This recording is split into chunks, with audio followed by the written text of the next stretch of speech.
Folks, if you're doing big numbers when it comes to investments, whether it's stocks or crypto, you gotta make sure you're reporting that stuff correctly on your tax return, or years later, the IRS may send you and your wife a bill for $500,000 each.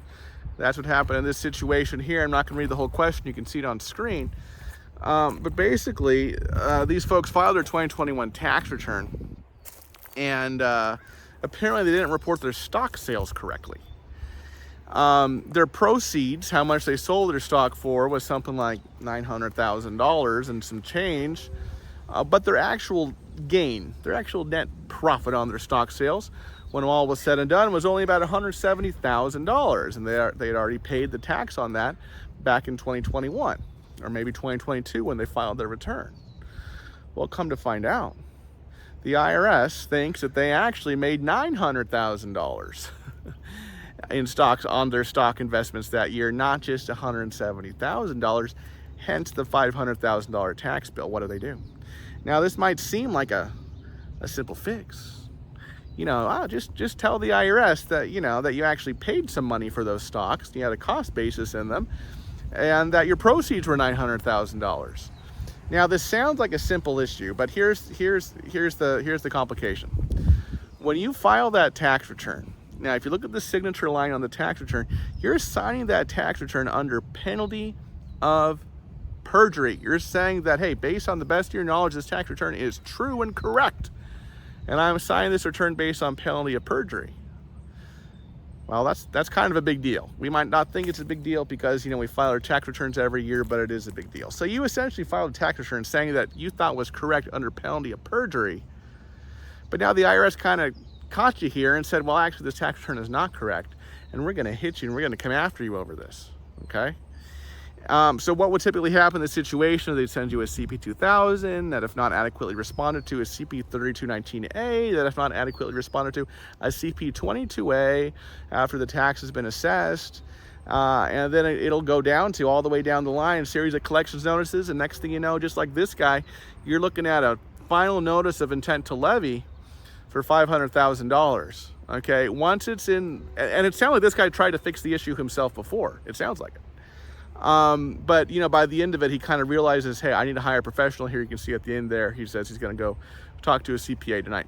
Now, I hope that CPA knows what he's doing or she's doing and has experience in these matters, because, this is not the typical thing that a tax preparer does day in and day out. Okay, there's a process here. There's a way to go about things. There's a way to strategize here. And we do work a lot of these cases at Choice Tax Relief, but the fact of the matter is, if this individual had gone to a competent tax professional in the first place to prepare his taxes, he probably wouldn't even be in this situation in the first place, okay?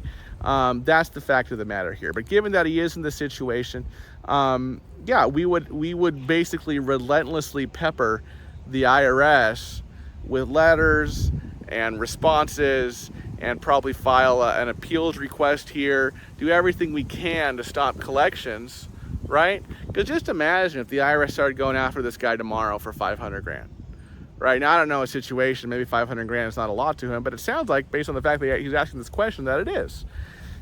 Sending notices to his employer saying, hey, your employee owes us $500,000 and you gotta, you gotta send us most of their paycheck.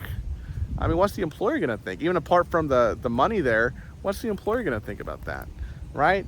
Bank account levy, drain the bank account. I mean, this is he could get a revenue officer assigned for this amount of money, okay? This is a big deal.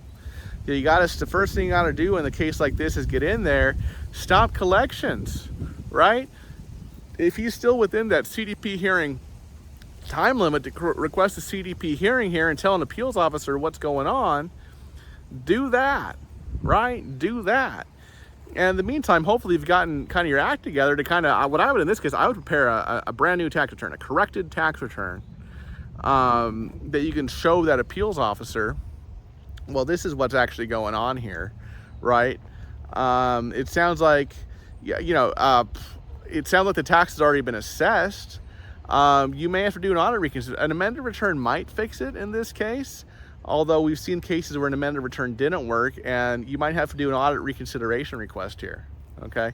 Very important that you know how the system works here with this sort of thing, or you could, you know, do something that you think is going to fix the issue, but it actually doesn't. We had a similar case a few years ago. A gentleman sold his condo in San Diego, never reported the sale on his tax return. IRS came back and, you know, basically hit him with the taxes on whatever he sold it for without giving him any credit for any cost basis. He went to a tax attorney down in San Diego, and that tax attorney filed an amended return. That amended return didn't do anything, actually. It didn't move the needle. We filed a proper audit reconsideration request, right, which is a much thicker package than an amended return, and we fixed the issue for my man. I think we saved him like $200,000, right, in taxes, penalties, and interest. It was actually more than that, I think. But, you know, there's a way to do things. You got to work with people who know the system, who know how the system works now, not how the system worked 5 years ago or 10 years ago, people who are in the weeds now of this sort of thing. Yeah, if you're in this type of situation, you really got to tread carefully, because you don't want to be in a situation where the IRS does start that levy action against you, because then you're in some deep doo-doo there. Folks, actually, I think I made a video about that tax attorney case, how the tax attorney made that mistake for that client who then went to us. Yeah, I think I did.